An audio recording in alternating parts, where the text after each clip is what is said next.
Today we're going to talk about a fragrance from the House of Dumont. It'll be the first of many that I will try. Shout outs to my boy, the Novice Nose, as usual, for supplying me with this new fragrance, and now we're bringing it to you. Grab your drinks, strap up.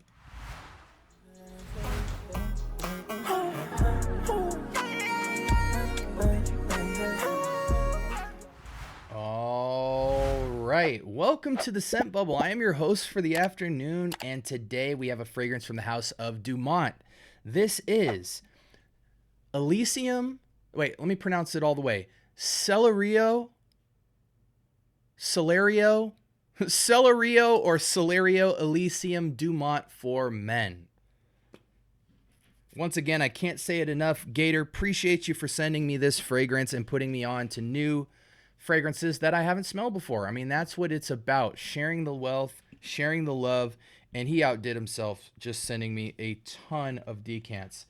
Initial impressions, we're not going to go into story time because I don't know much about this house. I've heard about it quite a bit, but this is my first fragrance with it. So I'm excited to just dive right in, guys. Before I give you guys my initial thoughts, because it's very pungent in the air and I'm just going to give it a second, let's read this. Celerio Elysium by Dumont is a fragrance for men. This is a new fragrance. It was launched in 2024, so a brand new fragrance. Top notes are juniper berries and magnolia. Mid notes are cedar, leather, and sandalwood, and the base is ambergris and tobacco. Okay, so we should have a pretty masculine fragrance on our hands, not unisex at all. And wow, that is... We got to actually give this a second because this is hitting my nose with some different things that don't jump out to me. It's very unique. Okay, so let me just spitball some ideas. I'm throwing this at a wall. Aromatic, super fresh, the tiniest touch gourmandy, like it's almost got this sophisticated like Palo Santo beard oil / alcoholic aftershave, citrus, woody aftershave, but just like very limey, almost lime zest. This feels like an old school Fougère with a fresh take with the addition of some notes that I can't quite make out right now. Gosh, I want to put it on skin. Okay, so it's fairly similar. Okay. But yeah, fresh, woody, aromatic. It's a bit warm. It's a bit funky. Like, there's a bit of animalic, for lack of better words. We got to immediately just start diving into a fragrance like this. I got to see what I'm feeling here. So you got the juniper berries up top, which I definitely get, and the magnolia. Just hyper fresh berry vibe, but super light and crisp. Mid, okay, we have cedar, leather, sandalwood. Get the cedar, get the leather, get the sandalwood. And then the ambergris and tobacco. So this kind of animalic ambergris with tobacco. This tobacco is not super present. This is like a 5-10% touch of tobacco. And I feel like it's just kind of funkifying this fragrance. I hate using the word funk because I know that's turning off a lot of you guys when you hear that, but it's not super unpleasing. This is mostly a juniper, berry, magnolia, cedar, leather fragrance. And the leather is, I normally never do this, guys, but my wife is texting me. Okay. Super apologize for that, guys. But yeah, there is something kind of like, what is that to this? Ambergris is defined as whale sperm, I'm pretty sure.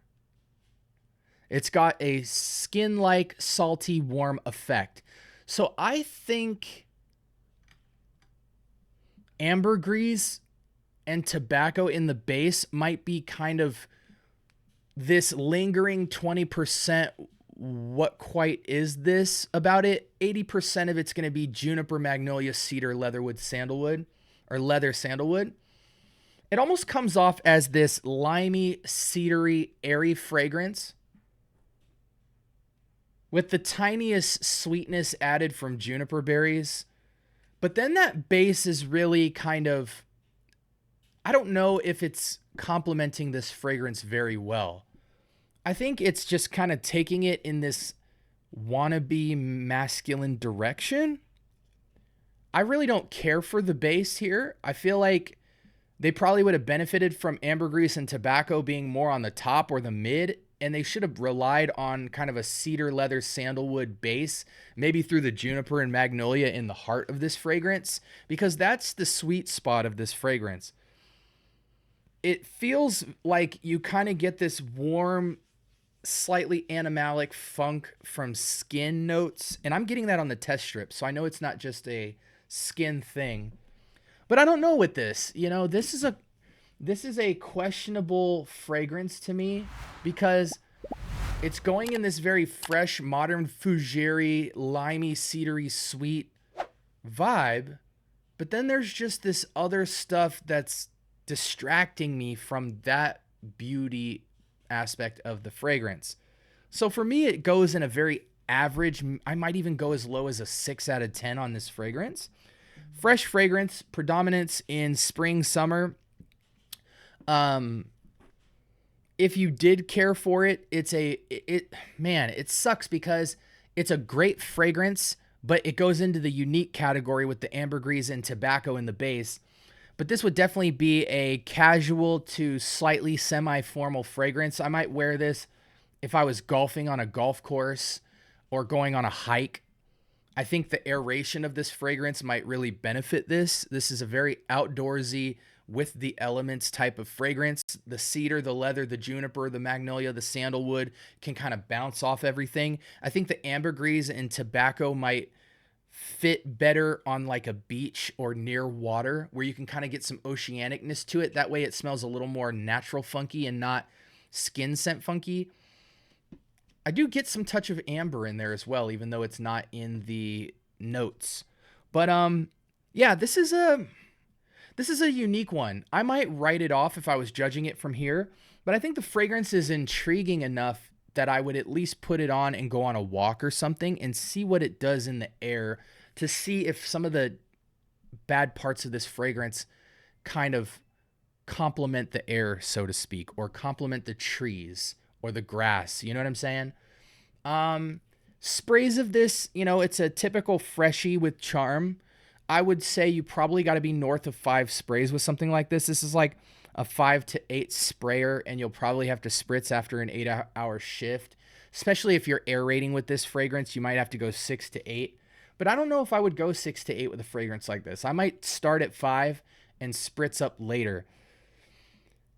I really would like to, revisit this fragrance on the dry down after the projection is gone because it might settle better.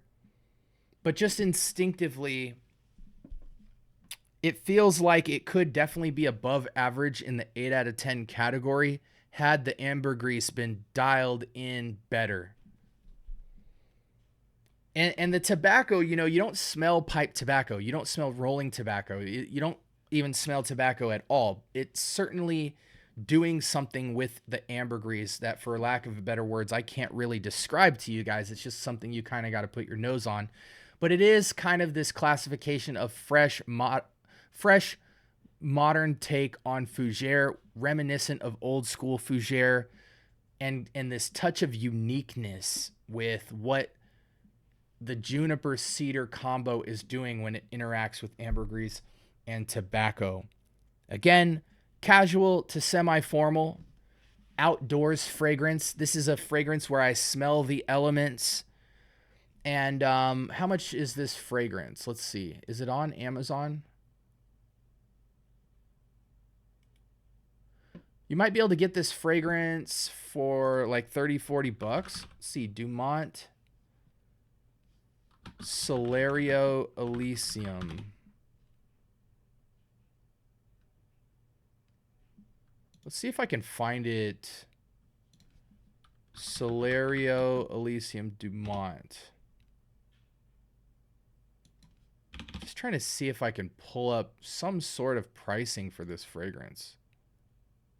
58 bucks, 40 bucks, 35 bucks is the lowest I see it for. Okay. Yeah, again, I think if you guys trust my nose thus far in this fragrance journey, I don't want to write this off because there's some nice things going on about it. It's got this kind of vetiver, limey, cedar, sweet vibe to it. So it may just be what my note, certain notes throw us off as individuals, and it's completely subjective. So for that, I feel like it's certainly worth putting your nose to the fragrance. There's definitely been people in FragCom that swear by the uniqueness and the beauty of this fragrance.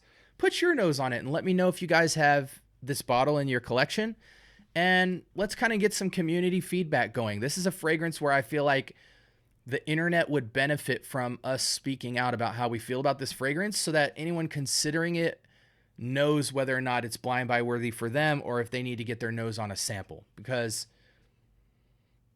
I can just see a split of opinions about a fragrance like this.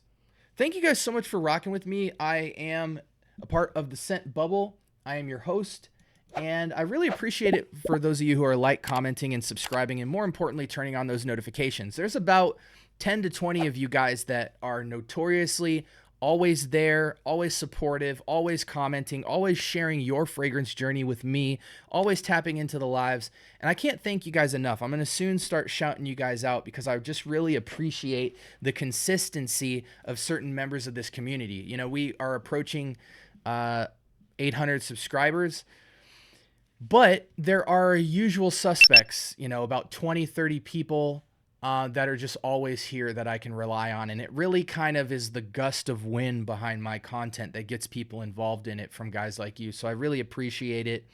I hope you guys have a blessed week, and we are going to keep providing this amazing fragrance content for you guys. We do community posts, we do tips, tricks, we do reels, we do lives, we do game shows, and most importantly, we review fragrances. I'm your host. You guys be easy. I'll talk to you soon.